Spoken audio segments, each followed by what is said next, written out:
All right, let's talk about something I'm pretty sure we've all felt.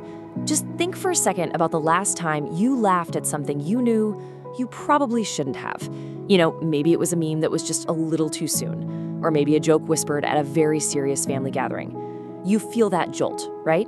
Your brain goes, whoa, that is not okay, but the laugh just comes out anyway. And then, right behind it, comes that wave of guilt. Well, if you know that feeling, you know the power of dark humor. And today, we're gonna break down the science of that forbidden laugh and figure out why it feels so weirdly good. And this is always the question that pops into your head right after, isn't it? The laugh dies down and your brain just whispers, am I a bad person for that? You might kind of glance around to see if anyone noticed, wondering if your moral compass is just completely broken. But this strange, uncomfortable mix of real amusement and real shame, it's a totally human experience. And it's that exact internal fight that we're gonna get into. You are definitely not alone in asking this question. And the answer is way more interesting and honestly, a lot more reassuring than you might think. You see, from the time we're little kids, society kind of hands us this invisible rulebook for humor. We learn pretty quickly that some topics are just too heavy, too serious to be joked about. Things like death, tragedy, sickness, they all get put into this mental box labeled off limits. And making a joke about them is seen as disrespectful or just a sign that you don't really care. We all feel that pressure to follow the rules. But, and this is the real twist, while society is busy putting up all those fences, your brain is actually hardwired to want to jump right over them. That sudden urge to laugh when things get dark isn't a moral flaw. It's not a sign you're a bad person. It's actually a deeply ingrained survival mechanism that's been built into us over thousands of years. So that thing that makes you feel guilty, it's literally just your brain doing its job, trying to protect you. So that brings us to our first section, the forbidden laugh. We're gonna dig into this fundamental clash, the one between our brain's natural instinct and the social rules that try to shut it down. Why does this even happen? And what's really going on inside our heads? Okay, so first, let's just completely redefine what we're talking about. Forget the idea that dark humor is just for, edgy comedians. From a psychological standpoint, dark humor is basically a superpower. Seriously. Think of it like this highly advanced, built-in defense mechanism that your brain uses to help you process things that are just unbearable. It's not a bug in your system, it's a core feature. And let's be honest, it's a feature we need now more than ever. We live in this age where we're just swimming in stressful information 24/7. Every time you look at your phone, it's war, pandemics, injustice, tragedy. It's just a constant stream of it. Our brains weren't really designed to handle this level of nonstop negativity. It's this heavy psychic weight we're all carrying. Now, when you're faced with that kind of stress, a totally natural response is to try and find some humor in it. It's an instinct. You're looking for a release valve for all that pressure. But this is where we get into trouble.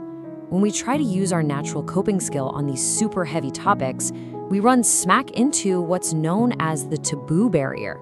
Yeah, those invisible social lines we just talked about. And this pretty much perfectly describes the internal tug-of-war that happens. Your deepest instinct is telling you to laugh, just to let some of that pressure out. That's your brain trying to protect itself. But at the exact same time, all your social training, everything you've ever learned, is screaming, no, stop, that is wrong, you cannot laugh at this. And you're just left stuck in the middle, feeling ashamed for what was, at its core, a totally healthy attempt to cope. So let's get into the nitty-gritty of how this works. We're moving on to the science of shock. We're gonna pop the hood on the brain here because why do we find a weird kind of relief or even pleasure in things that are objectively awful? Well, the answer is in the neuroscience, and it is fascinating. Okay, this right here is the master key to understanding pretty much all humor, but it's especially true for dark humor. It's called the benign violation theory. It sounds complicated, but the idea is actually really simple. For something to be funny, two things have to happen at pretty much the same time. First, there's a violation, something that feels wrong or threatening or breaks a rule. But second, you have to also see that violation as benign. In other words, harmless in that specific moment. So let's break down what's physically happening inside your head. That violation, the shocking punchline of the joke, it instantly lights up your amygdala. That's your brain's alarm system. It's the part that's screaming, threat detected, this is wrong. But then, a split second later, the benign part kicks in. Your prefrontal cortex, the logical, thinking part of your brain, jumps in and says, whoa, hang on, it's just a joke, we're safe, no one is actually being hurt. It's that moment of reassessment. And the laugh itself, that's the sound of your brain flipping that switch from danger to, oh, false alarm. It is, quite literally, your brain letting out a sigh of relief. It's the physical proof that your mind just navigated a potential threat and realized everything's okay. And this is why the bigger the shock, the bigger the violation, the bigger and more explosive the laugh is when you realize it's actually harmless.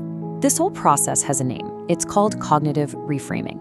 See, our brains hate chaos. They want things to make sense. And tragedy, by its very nature, is often absurd and chaotic. So by taking a terrifying event and turning it into a structured joke with a setup and a punchline, you're basically taking control of the story. You're shrinking the monster down into something smaller, something you can manage and even laugh at from a safe distance. You're taking your power. And the reward for all this mental gymnastics is very real and very physical. When you let out a big, deep laugh, your brain releases a flood of great chemicals. You get endorphins, which are basically your body's own natural painkillers and mood boosters. And at the same time, it lowers your levels of cortisol, which is the main hormone that makes you feel all stressed out. So when you laugh at a dark joke, you're literally giving yourself a dose of natural medicine. Okay, so the theory is cool, the science makes sense, but what does this actually look like out in the real world? That brings us to our next part, coping through comedy. Here, we're gonna look at some real-world examples of how this is a vital tool people use to survive. Let's start with a classic one, the funeral whisperer. I think we can all relate. You're at a funeral, the atmosphere is so heavy you can feel it. It's almost unbearable. And then you lean over to your sibling, someone you share a history with, and whisper a little dark joke, maybe about how much your grandma would have hated the flowers. And you both have to bite your lip to keep from laughing. That's the pressure valve effect. The intense emotional tension is the violation, and your joke creates this tiny, benign moment of release. It bonds you together and gives you what you need to get through the day. Now think about people who deal with trauma for a living. Paramedics, ER doctors, soldiers. They are famous for having the darkest gallows humor imaginable. Is that because they're callous? Absolutely not. It's a critical survival tool called emotional distance. They face horrific things every single day. If they absorbed the full emotional weight of every single tragedy, they would burn out in a week. Humor creates this protective shield, a little bit of distance, so they can do their job without being psychologically crushed. And this brings us right up to today with the internet. Think about it. Within minutes of some huge global crisis, what happens? The memes start. It might seem insensitive, but it's actually a massive society-wide form of cognitive reframing. We're all together facing this huge, scary thing we can't control. That's the violation. And by turning it into a shareable meme, we are collectively making it benign enough to laugh at. It's how we process our shared anxiety and feel a little less alone in. So it's pretty clear that dark humor is a powerful natural tool. But like any powerful tool, it can be used to build and heal, or it can be used to cause a lot of harm. So that brings us to our most practical section, a guide to dark humor. How do we use this superpower responsibly? All right, let's walk through these 5 steps because this is really where it all comes together. First, and this is the most important one, know your audience. A joke that feels harmless to you could be deeply painful to someone else. You just have to read the room, practice empathy. Second, punch up, not down. This is a golden rule. Good dark humor makes fun of the absurd situation, or the system, or people in power. It never ever punches down by mocking the victims. That's not coping, that's just cruelty. Third, use it as a bridge, not a wall. After that shared laugh, let it open the door to a real conversation. Don't just use jokes to hide from genuine feelings forever. Number 4, it's a coping skill, not a personality. If being edgy is the only tool in your emotional toolbox, you need more tools. It's great to have, but you also need to be able to be serious and empathetic. And finally, number 5, forgive yourself. The next time that guilty laugh bubbles up, just stop that shame spiral. Take a breath and remember, this is my brain protecting me. It's an instinct, not a moral failure. Which brings us to our final section, the last laugh. I want to leave you with a new, and I hope more empowering way to look at all this. To reframe dark humor not as something to feel guilty for, but as one of the most powerful expressions of the human spirit. Because when you strip it all away, that's really what dark humor is. It's not about disrespect. It's the human spirit standing at the very edge of the abyss, looking straight into all the darkness and chaos and suffering in the world, and laughing. It's an act of pure defiance. It's a bold refusal to be crushed by it all. And this is the most crucial thing to remember. Laughing doesn't make the bad things disappear. We're not pretending they aren't real. What it does is give us the medicine, the endorphins, the connection, the change in perspective that gives us the strength to turn back around, face that reality, and endure it. So the next time you feel that forbidden laugh rising up inside you during a dark moment, maybe don't automatically shove it back down with shame. Recognize it for what it is. It's a tool, it's a shield, it's a superpower. It's the pressure valve that keeps you sane in a pretty insane world. The question isn't if we'll face the darkness. We all will. The question is, how will you find the light within it? How will you use laughter as your shield?